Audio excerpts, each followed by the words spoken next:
Time on the task over time beats hard work every time. Oh, It's time on the task over time.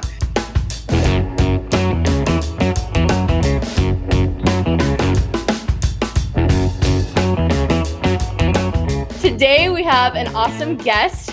We have Knolly Williams. Hey, Knolly. What's up, Haley? How we doing? Doing good. Welcome. So excited to have you on today. So with the 5 actions, number 1 is really to shift your mindset. But I always tell people, you got, who's your number 1 best friend when it comes to reaching your goals? It's really you. You help yourself. And then who's your number 1 enemy when it comes against you to reaching your goals? And it's yourself again, right? So what I want you to think about is, are you living your highest and best life? Like we always tell people, hey, make your highest and best offer. Yeah. And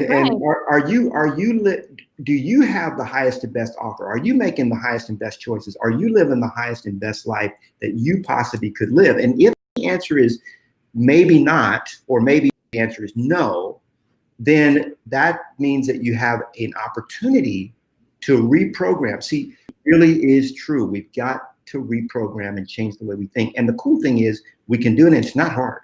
It's not hard at all. And it doesn't cost any money. It's free.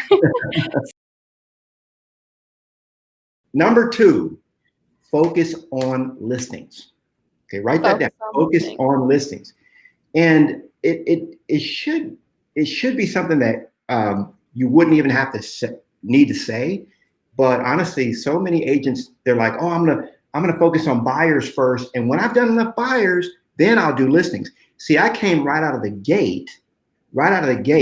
real estate school, wet behind the ears, and I focused on listings from the very beginning. Why? Because I read a book called Millionaire Real Estate Agent by Gary Keller. Okay, and it said focus on listings. So I said, okay, well, that's what I'll do. And I believed that I could do it. See, the only difference between a successful listing agent and one that is not successful is fear. Because the agents that don't go after the listing, I talk to them all the time. Oh, I like working with buyers. Oh, I want to do. Well, the reality is my personality profile, I'm a lead buyer specialist by profile. But I know that I can work 3 times the number of listings in the same amount of time. So why wouldn't I focus on listings? It doesn't make sense, right? Work harder, work smarter, not harder. Right? Exactly. So focus on listings. So what I want to do for number 3 is I want to share my top 7 niches that I think you want to focus on over the next 18 to 24 months. I'm going to rattle them off quick. Okay, I'm ready. Number 1, pre-NODs. Okay. And back in the day, we used to work NODs, what we call notice of defaults. But now I like to work pre-NODs. So as soon as that person misses a payment, I want to know about it. So that's the pre-NODs. Number 2 is old expireds. Okay, old expireds. That is the hottest segment of the market, in my opinion, right now going. Old expireds. Number 3, your own sphere of influence. A lot of people, Haley, are afraid to call their own people. They're like, well, what do I tell them?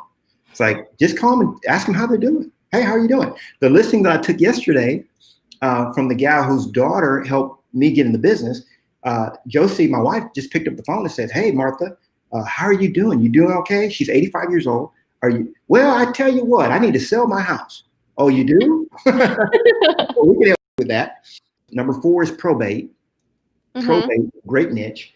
Number 5, divorce. I just picked up a probate listing today, by the way. Hey. Probates, I do those all the time. 5 is divorce. That's number 5. Haley, unfortunately, a lot of people just aren't going to make it through this thing. Being at home with somebody all the time, it can go either way, right? It's like, oh, we love being around each other, or maybe You're not. driving me crazy, yeah. So I think divorce is going to be, that's my number 5 pick. Number 6 is a buyer niche, and that's going to be new home construction. That's going to be real hot because there's going to be an emergence of what we call affordable housing. It's not what you and I would think of as affordable housing. We're talking $300,000 or $400,000 homes, but that's now the new affordable for the person that had the 800, and they want certain amenities. They don't want to lose certain amenities. So I believe that these new home communities are going to kind of burgeon. And then number 7 is renters to homeowners. Okay, people that are renting and they're going through this and they're like, wait a minute, what am I doing? You know, I need to take stock of what I'm doing here. You know, and they're going to transition. But you're going to see a lot of creative things like that. So that's my top 7. Okay, so the next one is what I call do the 2. Do the 2. From 9 to 11, you go into your lead generation bunker. You close the door, and you are not disturbed. You can take a potty break. Oh, cool. once an hour, Uncle Knolly will let you take a potty break. That's it.